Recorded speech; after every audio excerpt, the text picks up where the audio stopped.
저 애, 누구 아들이야? 어머니가 식탁을 내리치며 소리쳤어요. 국그릇이 흔들리고 젓가락이 바닥에 떨어졌답니다. 그 순간 제 가슴이 철렁 내려앉았어요. 저는 36살 이지연이에요. 평범한 가정, 다정한 남편, 귀한 아들 하나, 남들처럼 웃으며 살고 있었어요. 그런데 그날 그 평범함이 한순간에 부서졌어요. 어머니는 예전부터 간섭이 심하셨어요. 아이를 볼 때마다 눈매가 낯설다, 입술이 누구 닮았냐 하시며 자꾸 이상한 말을 던지셨죠. 처음엔 그냥 웃어넘겼어요. 노인이니까 말버릇이려니 했어요. 하지만 그날은 달랐어요. 고등어 굽는 냄새가 퍼지던 점심, 어머니가 갑자기 젓가락을 내려놓더니 말했어요. 옆집 남자 닮았다며?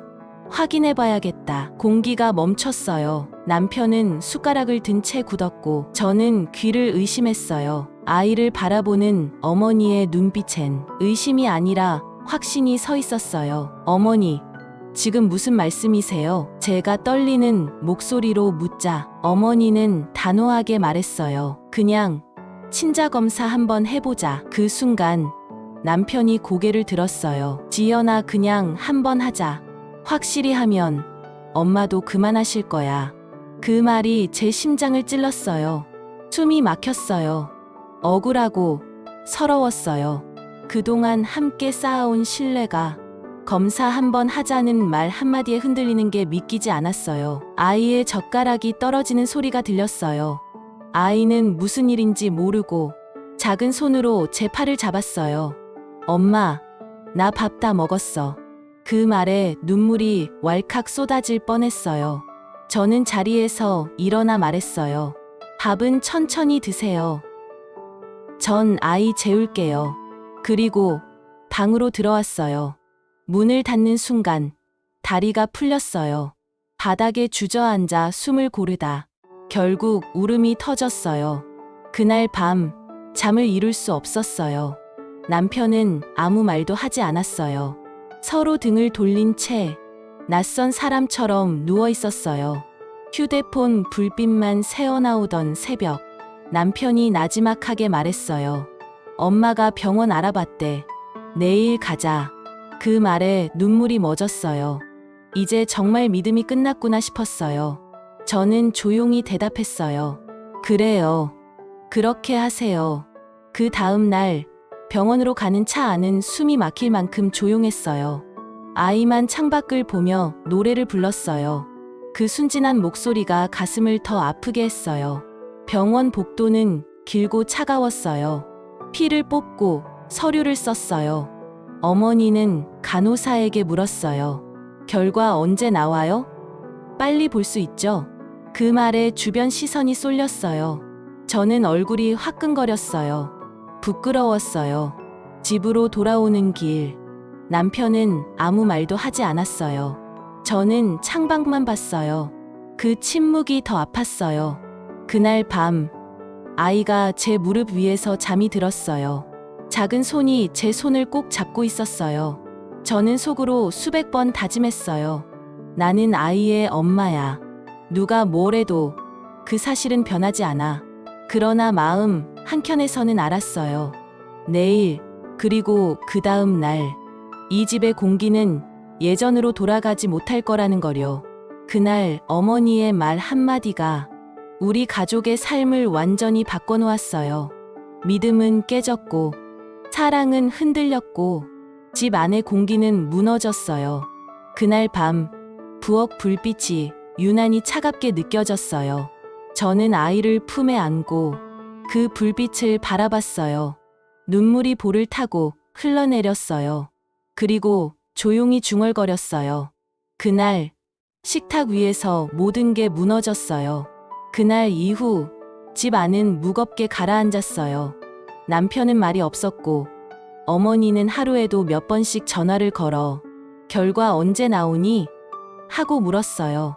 그 질문이 마치 제 목줄을 조이는 밧줄 같았어요.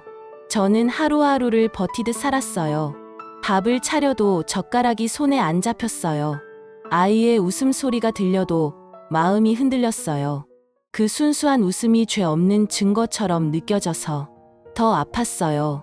결과가 나오는 날 남편이 조용히 말했어요. 오늘 병원에서 전화 왔어. 그 한마디에 숨이 멎는 것 같았어요.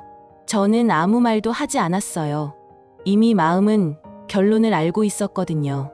병원 복도는 여전히 희고 차가웠어요. 간호사가 봉투를 내밀었어요. 남편의 손이 미세하게 떨렸어요. 어머니는 한 발 다가서며 말했어요. 열어봐라, 얼른. 그 말에 공기가 멎었어요. 남편이 봉투를 열었고 그 순간 제 심장이 쿵 하고 떨어졌어요. 종이 한 장이 세 사람의 숨결을 끊어버렸어요. 의사가 조용히 말했어요. 친자 일치율 99.999%입니다. 순간 모든 소리가 사라졌어요. 어머니는 얼굴이 하얗게 질렸고 남편은 눈을 감았어요. 저는 아무 말도 하지 않았어요. 눈물이 한 줄기 흘렀지만 그건 슬픔이 아니라 해방이었어요. 이제 믿으시겠어요? 제가 조용히 말했어요. 목소리가 떨리지도 않았어요. 그때 어머니가 무릎을 꿇었어요. 지연아, 내가 미쳤었나 봐. 내가 너무했어. 용서해라. 그 말을 들으면서도 제 마음은 아무렇지도 않았어요. 이미 모든 게 끝나 있었거든요. 믿음도, 존중도, 가족이란 이름도요. 병원 문을 나서는데 햇빛이 너무 눈부셨어요. 그 밝음이 오히려 잔인했어요. 남편이 조심스럽게 제 손을 잡으려 했지만 저는 피했어요. 이제 됐잖아. 지연아. 이제 엄마도 알았고 됐어요. 제가 그 말을 끊었어요. 짧고 차가웠어요. 그날 집으로 돌아오는 길. 어머니는 아무 말도 하지 않았어요. 창밖만 바라보며 손수건을 쥐고 있었어요. 남편은 운전대를 잡은 손에 힘을 주었고 저는 뒷좌석에서 아이를 안고 있었어요. 그 고요함이 너무 아팠어요. 집에 도착하자 어머니가 말했어요. 지연아, 밥 한 번 먹자. 내가 끓여줄게.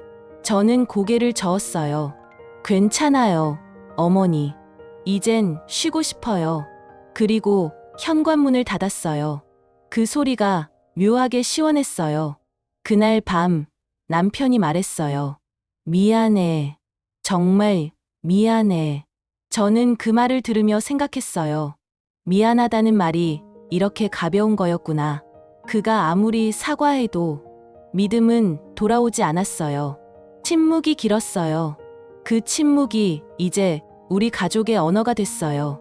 며칠 후 어머니가 음식을 들고 찾아왔어요. 현관 앞에서 눈물로 사과했어요. 내가 다 잘못했어. 그냥 내가 용서 안 해도 좋아. 그냥 보고 싶어서 왔다. 저는 조용히 문틈으로 말했어요.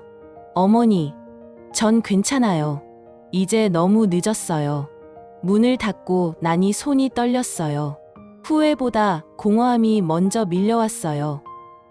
결과지는 진실을 보여줬지만 우릴 다시 돌려놓지 못했어요. 저는 창문을 열고 차가운 바람을 맞았어요. 그 바람이 내 안의 울분을 조금은 씻어줬어요. 하지만 깨달았어요. 끝난 건 검사 결과가 아니라 우리라는 관계였구나. 그날의 봉투, 그 종이 한 장이 사랑의 마지막 증명이 되어버렸어요. 결과가 나온 뒤 우리 집은 다시는 예전으로 돌아가지 못했어요. 진실이 밝혀졌는데도 공기는 여전히 무겁고 차가웠어요.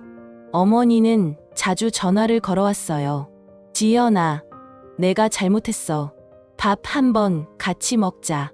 그 목소리엔 후회가 묻어 있었지만 제 마음은 움직이지 않았어요. 한 번 무너진 신뢰는 다시 세워지지 않더라고요. 남편은 더 조용해졌어요. 식탁에 마주 앉아도 눈을 마주치지 않았어요. 그의 미안하다는 말은 점점 의미를 잃어갔어요. 그가 나를 안심시키려는 말일수록 내 마음은 더 멀어졌어요. 어느 날 밤 남편이 조심스레 말했어요. 이제 다 지난 일이야. 엄마도 반성하고 있어. 우리 다시 시작하자. 그 말에 저는 웃음이 났어요. 지난 일이라고요? 그날 이후로 난 하루도 그 전으로 돌아간 적 없어요. 그는 말이 없었어요. 그 침묵이 모든 걸 대답해줬어요. 며칠 뒤, 저는 조용히 서류를 꺼냈어요. 남편이 놀란 눈으로 물었어요. 이게 뭐야? 이혼 서류예요. 그 말이 방 안을 가르며 떨어졌어요. 남편은 두 손으로 얼굴을 감쌌어요. 지연아, 우리 다시 행복해질 수 있어. 저는 고개를 저었어요. 행복은 믿음 위에 세워지는 거예요. 우린 그걸 잃었어요. 그날 밤, 남편은 아무 말도 하지 못했어요. 그저 제 짐을 싸는 걸 바라봤어요. 옷 몇 벌, 아이의 인형 하나. 그게 전부였어요. 이사한 집은 작고 햇살이 잘 들었어요. 새벽마다 커튼 사이로 들어오는 빛이 내 마음을 조금씩 녹였어요. 아이와 둘이 먹는 라면이 이상하게 따뜻했어요. 엄마, 우리 집은 왜 이렇게 조용해? 아이가 물었어요. 이젠 우리 둘이니까 그래. 그래도 엄마는 그게 좋아.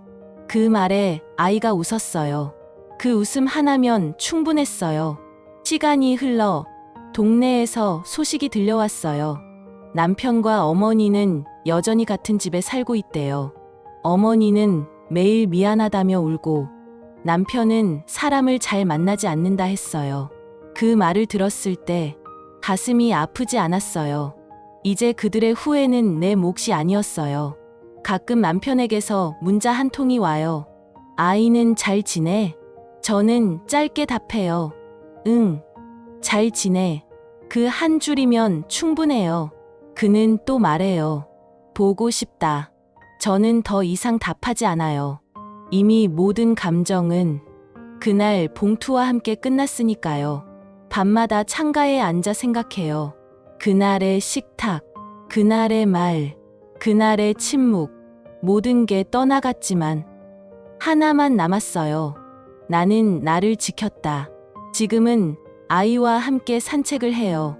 노을이 질 때마다 아이가 하늘을 가리켜 말하죠. 엄마, 구름이 우리 집 같아. 저는 미소 지으며 대답해요.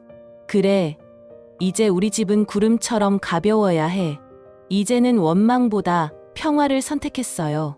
후회 속에 사는 그들보다 아이와 함께 웃는 지금이 더 소중하니까요. 여러분이라면 그런 시어머니와 남편을 용서하셨을까요? 저는 이제 그들의 후회보다 내 평화를 택했답니다.